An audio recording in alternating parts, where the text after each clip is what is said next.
नमस्कार, मैं प्रिया तायल। आप देख रहे हैं हमारा खास कार्यक्रम राष्ट्र के हित यानी राष्ट्र हित। हिंदू देवी देवताओं का उपहास उड़ाना, सनातन धर्म का मजाक बनाना और देवी देवताओं को गलत तरीके से फिल्माकर पेश करना, कई बार ऐसा लगता है कि ये नया ट्रेंड बनता जा रहा है।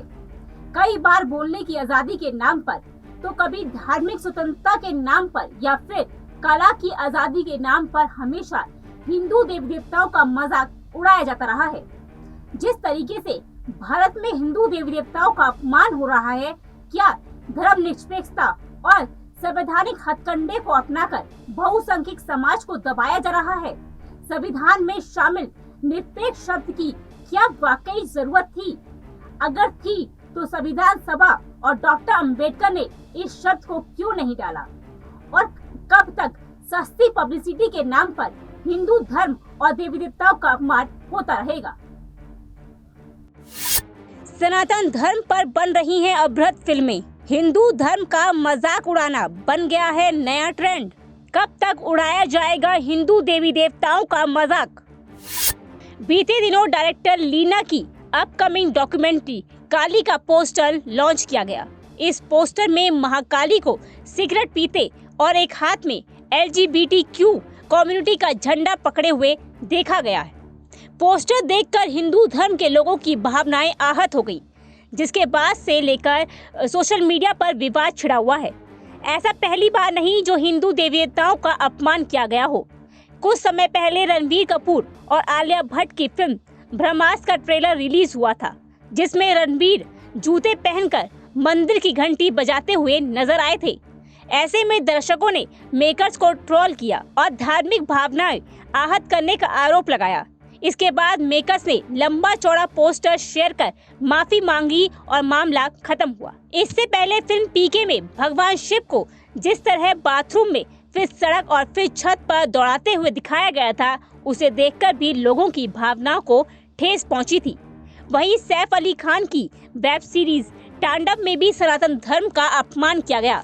अभिव्यक्ति की आजादी के नाम पर इस वेब सीरीज में किरदारों के नाम को एक धर्म विशेष से जोड़कर पेश किया गया। इतना ही नहीं, web series the suitable boy पर मंदिर में अश्लील सीन फिल्माने के साथ लव जिहाद को बढ़ावा देने का आरोप लगा था। उस समय इस सीरीज को लेकर हिंदू संगठनों ने जमकर विरोध किया था, लेकिन किसी को कोई फर्क नहीं पड़ा और मामला शांत हो गया। वहीं हाल ही में ज्ञानव्यापी विवादित ढांचे के बाजूखाने में मिले शिवलिंग का मजाक उड़ाने का एक बार सिलसिला शुरू हो गया था। तब भी हिंदुओं की तरफ से कोई तीखी प्रतिक्रिया या FIR की बात सामने नहीं आई। रोज सोशल मीडिया, टीवी या अन्य मंचों पर हिंदू धर्म के देवी देवताओं का जो मजाक उड़ा रहा है, उस पर हिंदुओं ने चुप्पी ओढ़ रखी है। एक सवाल और उठता है, आखिर लोगों में इतनी हिम्मत कहां से आती है? क्या किसी और धर्म के देवी देवताओं का मजाक बनाया जाता है? हिंदू देवी देवताओं के अपमान का एक और मामला उत्तर प्रदेश के संबल से सामने आया है, जहां पर संबल में हिंदू देवी देवताओं की तस्वीरों वाले कागज में एक टुकड़े पर चिकन बेचकर धार्मिक भावनाओं को आहत करने और पुलिस पर हमला करने के आरोप में एक व्यक्ति को गिरफ्तार किया गया है। ऐसे में सवाल उठने लगा है, क्या निरपेक्षता और संवैधानिक हथकंडे को अपनाकर बहुसंख्यक समाज को दबाया जा रहा है? संविधान में शामिल धर्मनिरपेक्षता शब्द की क्या वाकई जरूरत थी? अगर थी तो संविधान सभा और डॉक्टर अंबेडकर ने इस शब्द को क्यों नहीं डाला? हाल ही में उत्तर प्रदेश के संबल से खबर सामने आई थी कि तालिब हुसैन नाम का एक शख्स हिंदू देवी देवताओं की तस्वीर वाले कागज के एक टुकड़े पर अपनी दुकान से चिकन बेच रहा है, जिससे हिंदुओं की भावना आहत हुई थी।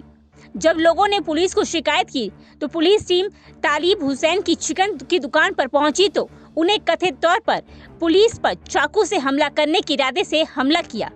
पुलिस ने इस मामले का जिक्र अपनी प्राथमिकता में भी किया है। वहीं अगर निरपेक्ष शब्द की बात करें तो संविधान में निरपेक्ष शब्द शामिल है, जो कि 42वें संविधान संशोधन 1976 में डाला गया है, जिसे इंदिरा गांधी ने लिखवाया था और इस संविधान से हटाने की मांग होती रही है।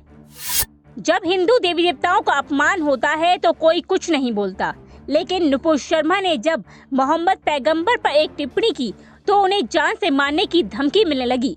इसी कड़ी में बीते दिनों अजमेर दरगाह के खदीम सलीम चिश्ती ने ऐलान किया कि जो नुपुर शर्मा का सर कर्म करके लाएगा वह उसे अपना मकान और दुकान देंगे। इस पर अखिल भारतीय हिंदू महासभा के राष्ट्रीय अध्यक्ष स्वामी चक्रपाणी महाराज ने मुस्लिम संस्थाओं पर सवाल उठाए हैं और पूछा है कि ऐसे लोगों पर फतवा जारी क्यों नहीं होता है। ऐसे में ये कहना गलत नहीं होगा कि जानबूझकर मंदिर देवी देवताओं का अपमान किया जा रहा है, जिसमें खास बात यह है कि ये सब दरगाह के चिश्ती ने वीडियो बना करके जारी किया है और ये कहा है कि जो नुपुर शर्मा के गर्दन को काटेगा उसे हम अपना घर जो है उसे दे देंगे। तमाम इस तरह के घोषणाएं जो कर रहे हैं, जो करने वाले पागल हैं, जिहादी पागल।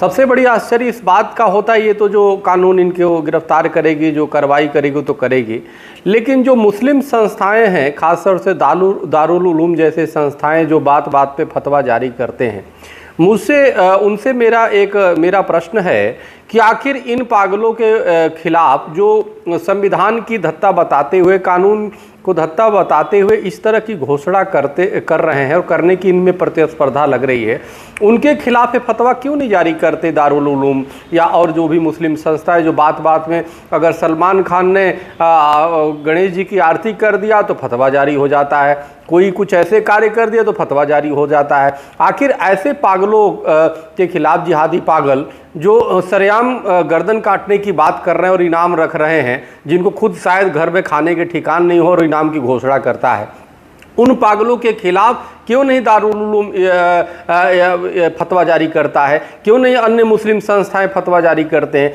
क्यों नहीं उन्हें इस्लाम से खारिज किया जाता है? एक तरफ आप उदाहरण देते हो हज़रत मोहम्मद साहब के बारे में कि वो बुढ़िया वाली और वो इतने प्रेम और का संदेश देने वाले थे, वो सेवा के संदेश देने वाले थे, उन्होंने पूरे जीवन भर दिया।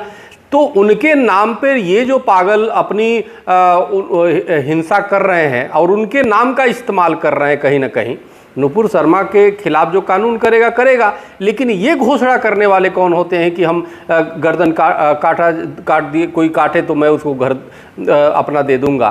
तो आखिर इस पे विराम को कैसे लगेगा? तो आखिर जो ये संस्थाएं हैं, मुस्लिम संस्थाएं, दारुल उलूम और अन्य मुस्लिम संस्थाएं, आखिर इन्हें इस्लाम से खारिज क्यों नहीं करते? आखिर आज तक इन्होंने ऐसे उपद्रवियों के खिलाफ, ऐसे जिहादी मानसिकता के खिलाफ अभी तक क्यों नहीं फतवा जारी किया? क्या जो आईसिस और तालिबान के रास्ते पे ले जाने वाले ऐसे लोग हैं अपने बयान दे करके, क्या दारुल उलूम का उसका पूरा समर्थन है? अगर कोई हत्या हो जाती है तो उसके बाद ये संस्थाओं के एक व्यक्ति कोई आता है और उसको तुरंत वो कंडेम कर देता, वो बोलता है कि नहीं जी हमारा इस्लाम में ऐसा नहीं है, जैसे उदयपुर की घटना हुई, नहीं जी ये तो गलत हुआ, एक बयान दे देते हैं। देने से नहीं होगा, उसके पहले जो ये पागल है इनके खिलाफ फतवा आप क्यों नहीं जारी करते? इनको इस्लाम से खारिज क्यों नहीं करते? और अगर नहीं करते तो ये मानने या अभिव्यक्ति की आजादी के नाम पर हो रहा है। Bureau report, next 9 news nation. आखिर में एक सवाल आप सबसे, आपको क्या लगता है जिस तरीके से भारत में हिंदू देवी देवताओं का अपमान हो रहा है, क्या धर्मनिरपेक्षता और संवैधानिक हथकंडे को अपनाकर बहुसंख्यक समाज को दबाया जा रहा है? इस पर आप क्या सोचते हैं, हमें कमेंट करके जरूर बताएं। फिलहाल इस रिपोर्ट पे इतना ही। देश और दुनिया की बाकी बड़ी खबर देखने के लिए जुड़े रहिए नेक्स्ट 9 न्यूज नेशन के साथ।